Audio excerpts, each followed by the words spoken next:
வணக்கம் சார். வணக்கம் சார், இந்த குரு பயிற்சி நம்ம மக்களுக்கு எப்படி சார் இருக்க போகுது? நவகிரகத்துல மிக முக்கியமான கிரகமாக பார்க்கப்படக்கூடியது குரு பகவானுடைய பயிற்சி. சோ பொதுவா சாமானியர் தொடங்கி வெகுஜன மக்களா இருக்கக்கூடிய நம்ம எல்லாருமே ஒரு நல்ல விஷயத்தை தொடங்கணும்னு சொன்னா குரு பலன் இருக்கா அப்படின்னு தான் பார்ப்பாங்க ஜாதகர்கள்.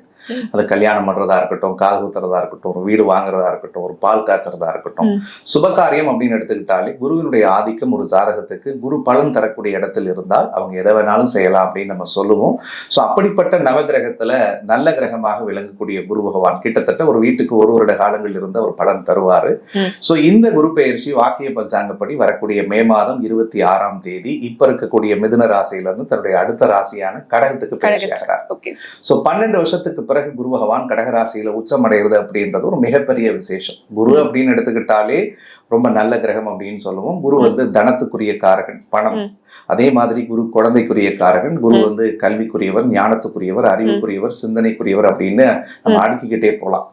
உலகத்துல நல்ல பண்பு எதுன்னு நினைக்கிறோமோ அது எல்லாம் குருவுக்கு பொருந்தும்னு சொல்லணும். சோ அப்படிப்பட்ட குரு பெயர்ச்சியினால 12 ராசிக்காரர்களுக்கும் குருவினுடைய அருள் பூரணமாக இருக்க போகிறது. அதே மாதிரி குரு வரக்கூடிய இடம் மட்டும் இல்லாது குரு பார்க்கக்கூடிய இடங்களும் அற்புதமான பலன்களை ஒவ்வொரு ராசிக்காரர்களுக்கும் தனித்தனியாக கொடுக்கும். ஓகே சார், மேஷ ராசினியர்கள் பத்தி பேசுறோம்.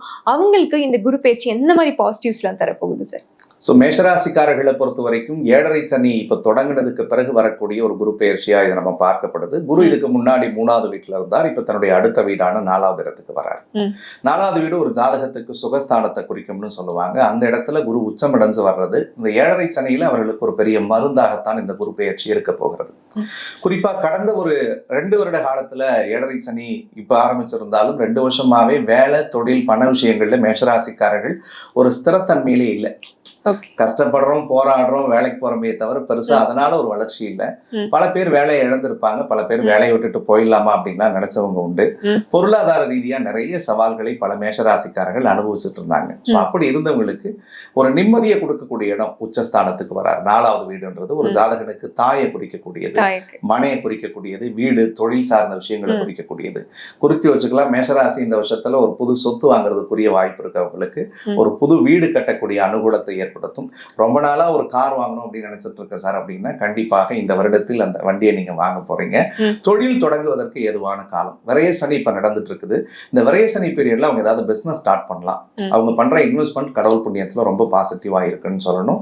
அதற்கடுத்தது குரு பார்க்கக்கூடிய இடங்கள் மேஷராசிக்கு 8ஆம் இடத்தை பார்க்கிறார். 8ஆம் இடம் என்பது ஒரு ஜாதகனுக்கு கொடுக்கல் வாங்கல குறிக்கும். பணம் கொடுத்திருந்தா அந்த பணம் திருப்ப வந்துடும். ஏற்கனவே கடன் வாங்கி கொடுக்காதவங்களுக்கு இந்த வருஷத்துல கடனை அடைப்பார்கள். திருமண வயசுல இருக்கக்கூடியவர்களுக்கு திருமண யோகங்கள் கண்டிப்பாக கூடி வரக்கூடியதாக இருக்கும். அதற்கு அடுத்தது ரொம்ப முக்கியமா 10வது வீட்டை குரு பார்க்கறதுனால புதிய பட்டம், புதிய பதவி, புதிய பொறுப்பு, புதிய புகழ் உங்களுக்கு சேரக்கூடிய காலமாக இருக்க போகிறது.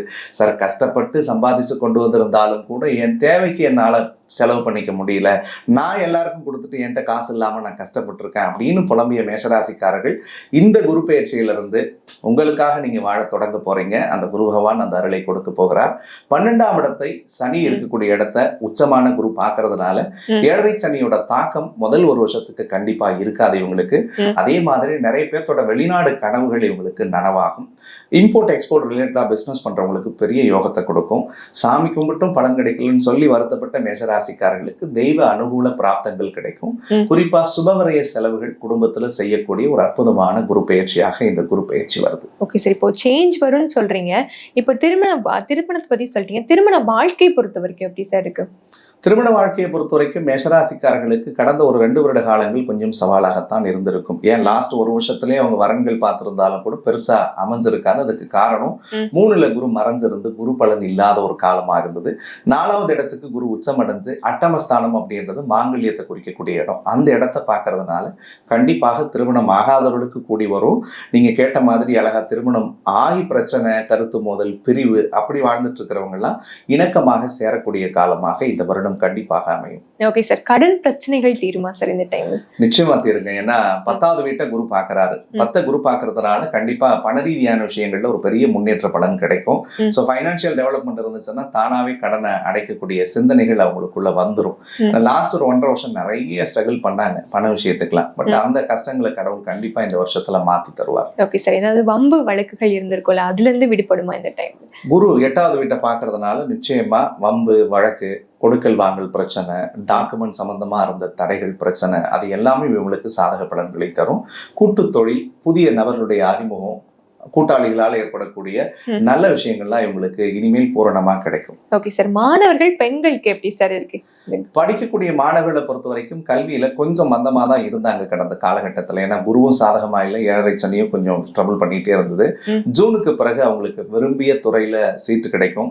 காம்படிட்டிவ் எக்ஸாம்ஸ் ஏதாவது எழுதக்கூடிய ஸ்டூடெண்ட்ஸ் இருந்தாங்கன்னா கண்டிப்பா அவங்க நினைக்கிற போட்டித் தேர்வுல வெற்றி பெறக்கூடிய அனுகூலத்தை கடவுள் கொடுப்பார். Okay sir. இப்போ மாற்றங்கள் வேணும்னு நினைப்பாங்களா சில பேர், நான் வேலை மாற்றம் பண்ணணும், இல்ல எனக்கு தொழில் மாற்றம் பண்ணணும், இந்த டைம் அதை பண்ணிக்கலாமா சார்? தாராளமா செய்யலாம். ஏன்னா 10வது வீடு குரு பார்க்க போறாரு. ஸோ அந்த குரு பார்வை வந்துச்சுன்னா தானாவே இவங்களுக்கு பல நாள் மனசுல நினைச்சுக்கிட்டே இருப்பாங்க, இந்த வேலை பேப்பரை போட்டு கிளம்பிடலாமா, இங்க லே ஆஃப் வந்துகிட்டே இருக்கு, நம்மளை காலி பண்ணிடுவாங்களா அப்படின்லாம் தோணும். பட் கடவுள் புண்ணியத்துல அந்த விஷயங்கள்லாம் மாறி ஒரு நிலையான இடத்துல பீஸ்ஃபுல்லான ஒரு ஜாப்ல உட்கார்றதுக்குரிய வாய்ப்பு இந்த வருஷத்துல. Okay sir. எல்லாம் பாசிட்டிவா இருக்கு, இருந்தாலும் கவனமா இருக்க வேண்டிய ஒரு சில விஷயங்கள் இருக்கும் சார், அது சொல்லிடுங்க சார். மேஷராசிக்காரர்களை பொறுத்த வரைக்கும் பிள்ளைகள் விஷயத்துல கொஞ்சம் தயவு செஞ்சு கவனமா இருங்க. ஏன்னா பஞ்சமஸ்தானத்துல கேது இருக்கிறதுனால குழந்தைங்களுக்கு அவ்வப்போது தேவையில்லாத உடல் உபாதைகள் ஏற்படும். திருமண வயசுல இருக்கிற பிள்ளைங்களா இருந்தா உங்களுடைய கல்யாண விஷய விவகாரங்கள்ல கொஞ்சம் ஜாகிரதையா இருங்க.